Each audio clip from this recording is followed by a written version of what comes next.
Bonjour à tous. Alors aujourd'hui, le chapitre qui parlait d'évolution, on avait vu la girafe avant, avec son cou qui est long, pas parce qu'elle s'allonge la tête, mais parce que y en a qui ont eu de la chance d'avoir un cou qui est long, ça leur a permis de survivre. Et ça, on ne choisit pas ces caractères. Donc là, cette fois, c'est le papillon, la phalène, un exemple très connu, qui est toujours dans tous les livres de SVT, parce que ça a été étudié déjà c'était vers 1850 que ça a commencé, et ça a été facile à remarquer, c'est un exemple très important pour comprendre l'évolution. Alors je vais mettre, au lieu de lire tout ça, ça c'était sur la fiche à faire, on va aller sur les images. Alors, ce papillon, donc la phalène. Alors à gauche, on voit celui qui était le plus répandu au départ, donc il est plutôt blanc, avec une petite tache de gris. Et celui de droite, il est plutôt, on dit il est noir, la phalène noire, bon, elle est assez sombre, elle est presque noire, quoi. Alors pourquoi il y en a un qui est noir à droite et l'autre il est plutôt blanc? Ça c'est marqué dans les gènes. Nous, si on a les yeux bleus, on a les yeux marrons, les cheveux bouclés, les cheveux droits, tout ça, c'est écrit dans les gènes, dans les fils d'ADN, dans les chromosomes. Tout le monde a des cellules, ces animaux sont comme nous, ils ont des cellules. Dans chaque cellule, il y a bien un noyau avec l'ADN, les petits fils, là, les chromosomes, où c'est écrit comment ils sont. Et comme forcément, après, les cellules, elles vont faire ce qui est écrit sur l'ADN. Et là, c'est écrit qu'il devait être blanc, il est blanc. Lui, c'était écrit sur l'ADN qu'il devait être noir, il est noir, il n'a pas le choix. Donc ça, on ne choisit pas. C'est pas qu'il avait envie d'être noir, lui, il a envie d'être blanc. Les caractères, on ne peut pas les avoir parce qu'on en a envie. Il y en a qui, par besoin, ils se sont adaptés. D'un coup, il va devenir blanc. Non, ça, c'est pas trop possible. C'est écrit dans l'ADN. On est comme c'est écrit dans l'ADN. Alors maintenant, qu'est-ce que ça va faire à leur vie? Alors au départ, j'ai la photo plus loin, je vais la mettre. Donc celui de gauche, il était très nombreux. Il y avait des forêts de bouleaux en Angleterre. Donc le bouleau, c'est un tronc blanc. On va le voir après. Donc, la photo d'après, j'ai d'abord ce qui s'est passé à partir de 1850. Le tronc du bouleau, il est bien sombre parce qu'il est couvert de pollution. Donc à partir de 1850, c'est l'ère industrielle. Il y a plein de pays qui ont des usines avec des cheminées qui fument bien noir, là, des dépôts de pollution vraiment importants. Donc là, en Angleterre, c'était le cas. Donc ça fait bien ressortir le papillon blanc, la phalène blanche, là, sur ce tronc qui est noir. Ça pourrait être un mur de maison qui est noir aussi. Les centres-villes, quand c'est pas nettoyé, les murs deviennent noirs progressivement. Il y a eu des époques, dans les années 80, on ne nettoyait pas forcément tout, même rien qu'à Chambéry. Il y avait certaines façades qui étaient bien sombres à cause de la pollution. Maintenant, c'est bien entretenu. Donc là, on se dit, tiens, il y a un papillon blanc. Voilà. Mais en fait, sur la photo, il y a aussi le papillon noir. La phalène noire, elle est là. Donc cette phalène noire, on la voit pas. Forcément, elle est sombre, le tronc il est sombre. Voilà, on la voit pas. Donc les oiseaux qui arrivent, ils pensent la même chose. Ils disent, oh tiens, un papillon blanc. Ils se jettent dessus, ils le mangent. Donc c'est très facile d'attraper les blancs. Les oiseaux, ils vont dévorer tous les blancs. C'est dans le secteur où il y a la pollution. Les blancs vont pratiquement disparaître. Je pense peut-être même des secteurs où on les trouvait plus. Et puis le noir, par contre, lui qui n'était pas si répandu que ça, maintenant qu'il est bien caché, il peut faire des petits, il peut se répandre, il est en train de se multiplier. Voilà. Et là, si on prend une autre photo, là on se dit il n'y a rien. Si, il y a la phalène blanche là. Si on regarde bien, la phalène blanche, elle est là, je suis en train de faire le contour là. Alors mon curseur il est blanc, l'image elle est blanche, mais là, tout ce contour là, là il y a bien une phalène blanche sur un bouleau. Est-ce que c'est un bouleau? On dirait un. Normalement, l'histoire, c'est toujours la phalène blanche sur un tronc de bouleau blanc. Là, c'est peut-être un tronc de bouleau, mais j'ai pas le moyen de vérifier, c'est peut-être un rocher, ça. Donc, que ce soit un rocher blanc ou un bouleau qui a un tronc blanc, un arbre qui a un tronc blanc, dans les deux cas, la phalène blanche, là, si c'est pas pollué, elle est bien cachée. Donc là, les oiseaux auront du mal à la trouver. C'est elle qui sera plus nombreuse, qui va se multiplier. Après, le graphique, alors c'était pas le même que dans le livre, celui-ci je l'ai pris sur internet, mais c'est la même histoire, parce qu'elle est racontée sur plein de sites internet, dans plein de livres, cette histoire-là. Donc à partir de 1850, il y a les cheminées dans les usines qui crachent bien noir. Donc là, on se dit tiens, c'est la pollution? Non, fréquence, il y a de plus en plus de papillons noirs qui ont, donc là c'est la fréquence du gène qui est du gène noir. Oui, pourquoi il y a de plus en plus d'animaux, de papillons qui ont le gène noir? Parce qu'il y a de plus en plus de papillons qui sont noirs. Donc il y a de plus en plus de papillons qui ont le gène qui fait qu'ils ont la peau noire. Donc on dit que la fréquence de ce gène augmente. Oui, il y a plein de papillons noirs, donc il y a plein de gènes qui font la peau noire chez ces papillons. Ce gène, dans la population de papillons, devient très répandu. Un peu, tiens, comme chez les êtres humains, à une époque, tout le monde avait les yeux à peu près marrons, avec des nuances, un peu de couleur, mais plutôt marron. Et puis, je ne sais plus combien il y a de milliers d'années, mais c'est pas il y a des millions d'années, c'est il y a quelques milliers d'années, il y a eu quelqu'un qui a eu son gène qui fait la couleur des yeux, il a changé, c'est une mutation. Et ça a tellement changé que ça fait carrément les yeux bleus. Et ça n'existait pas avant. Donc c'est une nouveauté qui est arrivée chez une personne. Et après, cette personne, Non, alors il n'a pas dû être le seul quand même, parce que sinon il faut que les deux parents aient les yeux bleus, hein, pour que ça fasse des enfants qui ont les yeux bleus. Mais ça a commencé à se répandre, c'était un nouveau gène, on va dire. Donc aujourd'hui, en ce moment, si on comptait le nombre de personnes qui ont le gène qui fait les yeux bleus, bah, il n'y en a pas tant que ça par rapport à ceux qui ont le gène qui fait les yeux marrons. Et les papillons, c'était pareil au départ, c'était un gène qui faisait qu'ils étaient blancs, j'allais dire noirs, mais ils étaient blancs au départ.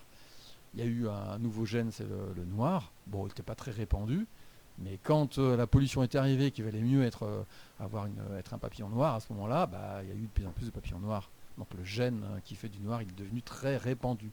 Donc on parle de fréquence, quand on est en génétique, on parle des gènes. On dit qu'il y a beaucoup de gènes comme ça qui fait noir. Et ben, la fréquence augmente. La fréquence, alors c'est pas un mot qu'on emploie tous les jours, hein. Finalement c'est pas très compliqué non plus, mais ça veut dire est-ce que c'est fréquent ou pas? Est-ce qu'il y en a beaucoup? Bah là, déjà, entre 1850 jusqu'à un peu avant 2000, les années 80, ah oui, ce gène a été très répandu parce que le papillon noir était très répandu. Voilà. Et on voit donc depuis les années 80, ça veut dire qu'on a fait des efforts, ça veut dire qu'en même temps, il y a moins de pollution. Finalement, ce graphique qui dit s'il y a beaucoup de gènes noirs, donc de papillons noirs ou pas, en même temps, on pourrait le coller à un graphique qui fait de la pollution, ça sera la même courbe. Voilà. Alors j'ai d'autres exemples pour parler un peu de l'évolution dans les caractères. Alors la couleur de papillon, c'est un caractère, mais la longueur des pattes chez le chien, c'est un caractère. Et un chien comme ça, qui a des pattes courtes, s'il existe, dans la nature, il ne devrait pas exister justement, hein, parce qu'il a des pattes courtes, il ne court pas vite, donc face à des prédateurs, il pourrait se faire attraper, se faire manger, parce qu'il ne court pas vite. Donc normalement, c'est pas logique que dans la nature, il y ait des chiens qui aient des pattes courtes. Alors comment ça se fait qu'il ait des pattes courtes, alors que normalement un chien, c'est plutôt voilà, un chien classique, il a des pattes plus longues pour courir vite?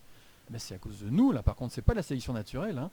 Justement, la sélection naturelle aurait dû éliminer ce chien. Mais nous, comment il y a des gens qui se sont attachés à ça, à se dire tiens, on va trouver des chiens qui ont des pattes courtes. Ils ont fait se reproduire ensemble des chiens. Ils ont trouvé une femelle qui a des pattes courtes, ils ont trouvé un mâle qui a des pattes courtes, et ils ont fait exprès de se faire, qu'ils se reproduisent entre eux, qu'ils soient que des chiens à pattes courtes. Donc on a réussi à avoir une espèce qui a des pattes vraiment courtes là. C'est un peu comme les poneys. Le poney, c'est un cheval en fait qui est pas très grand. Mais à une époque, je pense que dans l'histoire, c'était plutôt un roi qui avait voulu ça pour sa fille. Il a demandé de chercher un peu partout le cheval le plus petit qui puisse exister, et puis trouver la femelle aussi qui est la plus petite possible. Et à force de chercher les chevaux les plus petits, et de les faire se reproduire que entre eux, on a réussi à avoir finalement un animal. Donc on a dit le poney, mais enfin c'est un cheval qui est tout petit. Et c'est à cause de l'homme, ça, c'est l'homme qui a choisi. C'est une sélection humaine, c'est pas une sélection naturelle. Voilà, donc ça c'est l'exemple du chien qui a des pattes courtes, il ne devrait pas exister. Un animal qui a des pattes trop courtes, il ne court pas vite, il se fait attraper, il se fait manger. Comme un animal qui a une mauvaise vue, c'est pareil, il aurait du mal à survivre. Donc en général, tous les animaux, nous y compris, on a une très bonne vue. Voilà. Ça c'est sûr, on entend bien ce qui se passe, on fait attention à ce qu'il y a autour de nous pour pas... c'est ce qui a fait qu'on a survécu. Bon, aujourd'hui, nous les hommes, ça ne va pas être très utile parce qu'on n'est pas dans un environnement, on va se faire attraper par un lion, mais à l'origine c'est ça, hein, dans la nature, quand on vivait... Quand on était des hommes préhistoriques, oui, on avait intérêt à avoir les bons caractères, hein. Ceux qui sont rapides, qui prennent des décisions rapidement, eh ben, ils vont mieux survivre que ceux qui ne font pas ce qu'il faut ou qui n'ont pas les bons caractères. Alors justement, j'ai une dernière image, j'ai pris celle-ci, là, c'est humoristique parce que la dernière, c'est pas de la science, hein, c'est pour faire rigoler un peu. Mais là, cette image, elle est quand même réaliste en général, elle est très connue. C'est-à-dire que dans l'évolution, alors sauf qu'à gauche, il y a un chimpanzé. Le chimpanzé, c'est un cousin qui est là, existe aujourd'hui en même temps que nous. Donc on n'est pas une évolution du chimpanzé, mais il existait il y a longtemps un singe qui était plus petit que ça, qui avait une queue d'ailleurs. Les premiers singes étaient petits, ils avaient une queue. Et ils ont changé. Il y en a qui ont donné des hommes préhistoriques, il y en a qui ont donné les chimpanzés d'aujourd'hui, les gorilles. Donc cette image n'est pas réaliste, mais elle est souvent sur des t-shirts, sur des affiches.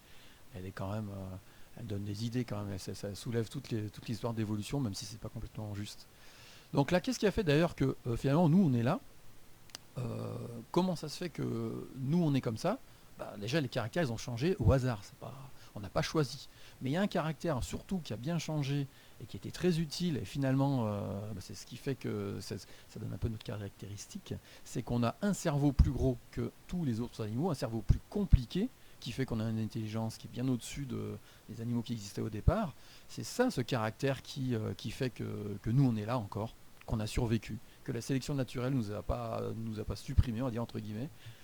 Puisqu'on est intelligent, on a toujours trouvé des solutions pour survivre, et donc on est là. Voilà, tout simplement. C'est le caractère. Alors au départ, ce caractère ne devait pas être un avantage, parce que les premiers hommes, normalement, la famille des hommes préhistoriques, normalement, le cerveau n'est pas très gros, donc le front, on ne le voit pas trop. Et donc les premiers qui ont été Homo sapiens, qui ont un cerveau plus gros, bah, ça fait une tête plus grosse, ça fait un front bien plat.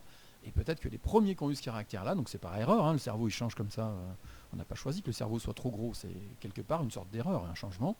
Donc les premiers qui ont eu un gros cerveau, un gros front, ils ont une grosse tête, peut-être que les autres se sont moqués de lui, en disant ah regarde lui, il a une grosse tête, il est pas beau. Oui, mais finalement, bah, d'avoir la tête plus grosse que les premiers hommes préhistoriques, on a un cerveau plus gros, on a trouvé les moyens de survivre, on a réfléchi, on avait l'intelligence de survivre, on a inventé les outils, toutes sortes de choses. Les habits, alors, il n'a pas d'habits, mais il fait froid, on a inventé les habits. Les premiers hommes préhistoriques, hein, l'Australopithèque par exemple, on ne le trouve plus. Voilà, bah, si on ne le trouve plus, c'est bien que lui, il n'a pas eu la chance d'avoir ce caractère, cerveau plus gros, donc intelligence plus importante, et il n'a pas réussi à survivre. Voilà. Il y a d'autres hommes préhistoriques par contre qui ont vécu en même temps que Homo sapiens, et puis finalement, comme ils étaient très proches, c'était un peu des cousins. Il y a eu des mariages entre eux, ils ont eu des enfants entre eux, donc finalement, c'est pas qu'ils ont disparu. En général, on dit plutôt que bah, on est tous ensemble maintenant. On est à la fois un Homo sapiens et puis d'autres hommes préhistoriques qui vivaient en même temps que nous. Hein. Voilà, faut pas dire qu'ils ont tous disparu parce qu'ils étaient bêtes. C'est pas ça non plus. Puis la dernière image, donc j'ai laissé celle-ci parce que c'est vrai que maintenant il y a un phénomène quand même qui est bien présent. C'est comme tout le monde a un téléphone qui est en même temps un ordinateur, un pocket PC. On disait avant, au départ quand c'est sorti, et ben on peut faire plein de trucs avec et les gens ils ont toujours la tête baissée, ils ont toujours la tête sur le portable. Et ça, c'est pas si bien que ça. Ça c'est clair. C'est pour ça que j'ai laissé cette image. Voilà. S'il y a des questions, donc toujours sur le NT, il faut se connecter et aller dans messagerie pour me poser des questions et puis je vous répondrai. Voilà, bonne journée.